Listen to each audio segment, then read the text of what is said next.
Assalamu alaikum wa rahmatullahi wa barakatuhu, barkanmu da wannan lokaci, sannunmu da sake kasancewa da ku a cikin wani sabon bidiyo a channel ɗin Mr. Minister Tech. So a program ɗin Rubi Airdrop. So a wannan rana za mu yi magana kan wasu sababbin dabaru da kuma update da ya zo game da Rubi. So musamman ma wanda suke fama da matsala ta KYC da za ku ga cewa an daɗe har yanzu ba a yi invitation na mutane ba.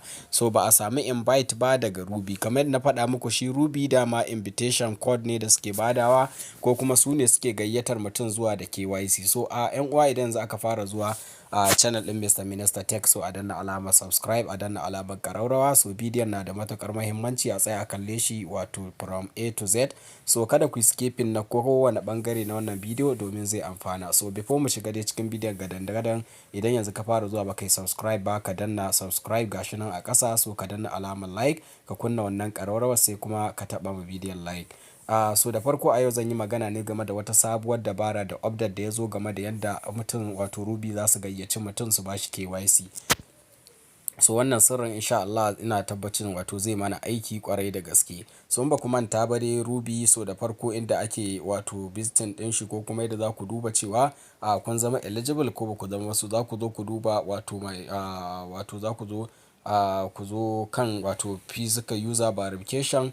Sai mu zo mu taɓa wato wajen da aka rubuta KYC misali kenan. So za mu zo mu ƙara taɓa next. So a nan wannan su ne bayanai da kuma yadda Rubi ɗin suka tsara al'amuran. Suka ce dole sai kana da Rubi guda 30, kuma dole sai ka yi kwana 30 da fara Rubi. Suka ce complete ownership information ever 30 days. Sannan suka ce exploit at least 30 Rubi. Sannan number 3 shine receive invitation KYC 1.5. So har yanzu dai mutane da yawa na san a wannan wajen suke kuma ba samu invitation ɗin ba. So don haka kada ku damu, za mu dawo mu canza wata dabara. So hanyar ita ce za ku zo wannan wurin da aka rubuta wato gashi na mai alamar network ɗin nan. So in kuka danna shi kun ga,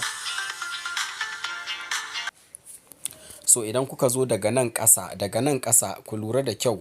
So a nan ƙasa za ku ga akwai abubuwa guda uku, akwai user, akwai mining, akwai kuma statistic. So wannan na ukun shi za ku taɓa, gashi nan an rubuta statistic. Sai ku zo kuma in ya kawo ku nan za ku ga cewa akwai my group, akwai Ruby Explore, akwai Ruby Trading Zone. Kun gane? So akwai kuma wato abin da ya shafi statistic. So sai ku taɓa kan wannan statistic ɗin. So in muka dana statistic sai mu jira. So a nan gurin ku lura da kyau, ga wani wuri nan, ga wani 3 dot line nan. So ga wani ɗigo nan. So ku lura da kyau, ga wani ɗan ɗigo nan 3 dot line. So sai ku zo ku yi clicking kansa kamar yadda kuke gani. So a nan zai baku status na cewa KYC status. A nan gurin gashi an nuna mana cewa idan kai new user ne, alal misali yanzu ka fara Rubi, sai ka zo ka danna wannan wajen. Sai ka zo ka rubuta musu wato not KYC. Kun gane? So ka zo ka rubuta no KYC a nan gurin. Abinda za ku kenan, sai ku zo ku danna apply. So idan kai tsohon wato minus ne, kamar ma'ana ba tsoho, ana nufin cewa wanda ya daɗe yana yin Rubi kenan. So sai ka zo kai clicking on wannan all ɗin nan. So wajen all ɗin nan shi ma sai ka zo a nan ƙasa, sai ka zaɓi cewa not KYC.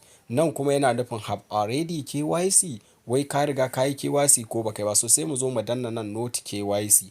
Kun ga kenan muna faɗa ma Rubi cewa har yanzu fa mu ba a yi inviting ɗinmu ba zuwa KYC. So daga nan gurin abin da za mu danna na gaba wato shine wannan wurin da aka rubuta apply. So sai mu danna apply kamar yadda kuke gani.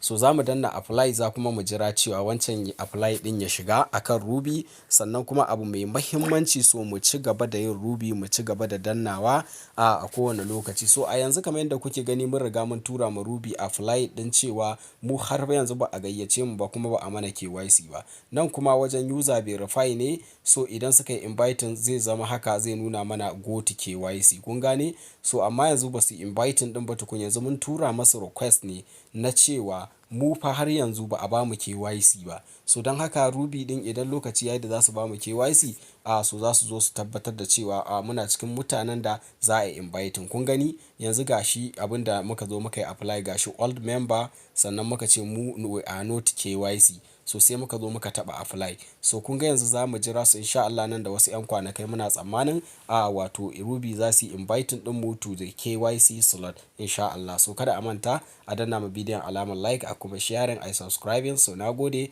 na tabbata bidiyon za ku ji daɗinsa kwarai da gaske.